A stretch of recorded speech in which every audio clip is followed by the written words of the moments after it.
Trove Xbox One. Comment débuter le jeu avec un rang de maîtrise de 1, puis au fur et à mesure obtenir un rang de maîtrise de 700? La réponse dans cette vidéo. Choix de ma première classe, Boomeраnger. À noter que j'ai choisi cette classe car je suis fan de Zelda, que ce héros peut lancer des bombes régulièrement, idéal pour farmer les ressources. À noter que l'on peut choisir certaines classes, les premières, et que les autres classes sont valables elles aussi. Passez toutes les classes au level 4, ceci pour faire monter votre rang de maîtrise. Atteindre le level 10 avec le Boomeраnger. De votre côté, montez votre personnage principal, peu importe la classe qu'il a. Atteindre le rang de maîtrise 20 pour accéder au poste d'échange et aux enchères.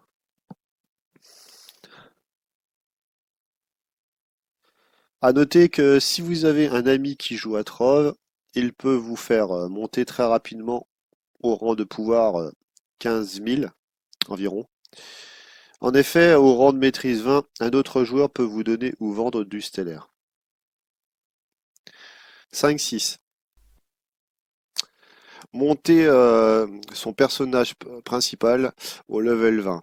Le samedi est le jour idéal pour gagner de l'expérience. Le mode de jeu Boom Boom Royal permet de gagner beaucoup d'expérience. Couplez un item augmentant votre expérience, vous y arriverez très vite. Les quêtes dans Néopolis Luminopolis sont idéales pour augmenter votre rang de pouvoir.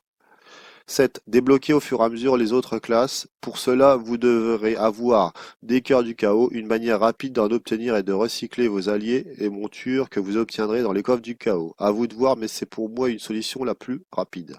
Dès que vous serez à 5000 de rang de pouvoir, demandez de l'aide ou suivez un joueur pour aller chercher votre gemme de classe. En U8, Rivage de Permanoctis, à 5000 de rang de pouvoir, les ennemis seront trop forts pour vous, voilà pourquoi il faut être aidé. La gemme de classe décuplera la puissance de votre personnage. N'oubliez pas de crafter des clés de gemmes de classe dans l'établi d'artisanat pour aventuriers.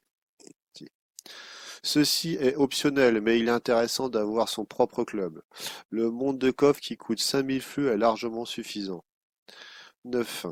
Montez toutes les classes au level 10, puis 20. Le level de votre personnage fera monter votre rang de maîtrise, d'où l'intérêt de débloquer toutes les classes du jeu. 10. Obtenir du stellaire, que ce soit pour les grosses ou les petites gemmes. Essayez de demander à un autre joueur haut level de faire des donjons avec vous, ou sinon faites le suiveur. Vous resterez dans la zone d'un joueur haut level et vous attendrez qu'il tue les boss. 11. Monter son personnage principal au level 30. Profitez du jour du samedi avec son plus 50 d'expérience en plus. Et si vous prenez un abonnement, ce sera 100% en plus. Cumulé avec les potions de double XP, vous aurez 400% d'expérience le samedi. Super intéressant. 12. Aux enchères. Vendre des ressources en petite quantité. Débloquer les cases disponibles dans les enchères. Au début, ce sera des qubits, ensuite ce sera des crédits. Achetez des bourses aux enchères contre votre flux.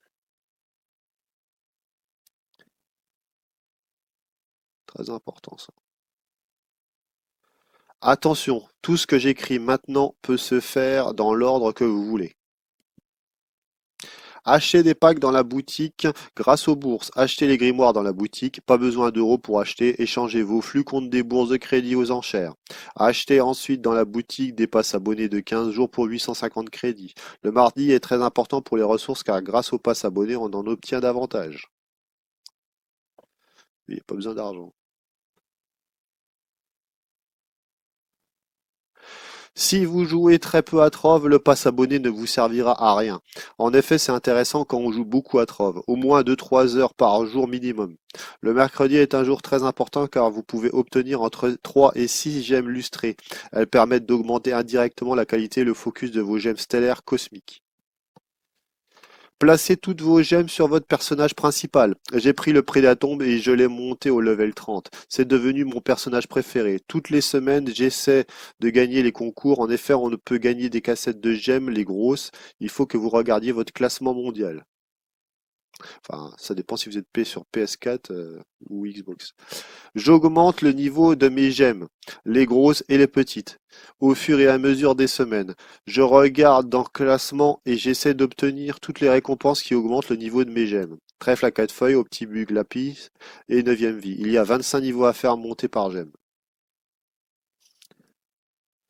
J'augmente toutes mes classes disponibles au level 30. Ceci est très très long, prévoir plusieurs semaines. En parallèle, je débloque les dragons au creuset draconique afin d'augmenter ma trouvaille magique principalement. Pourquoi? C'est simple, plus votre trouvaille magique est importante, plus vous aurez de chances d'obtenir du stellaire. Le stellaire se recycle, rapporte beaucoup de flux et se revend à d'autres joueurs, mais moins qu'avant. Oui, parce qu'avant ça se vendait extrêmement cher le stellaire. Des centaines de milliers de flux. J'utilise mon personnage principal, Prédatombre, pour dispatcher les gemmes, les petites, que j'obtiens en Uber 9 en stellaire et Uber 10 cosmique, c'est-à-dire en Dorgeode. J'équipe en cristal 1, 2, 3 tous mes personnages, j'achète des packs en boutique, des montures, des alliés aux enchères, en gros tout ce qui est susceptible de me faire gagner de la maîtrise.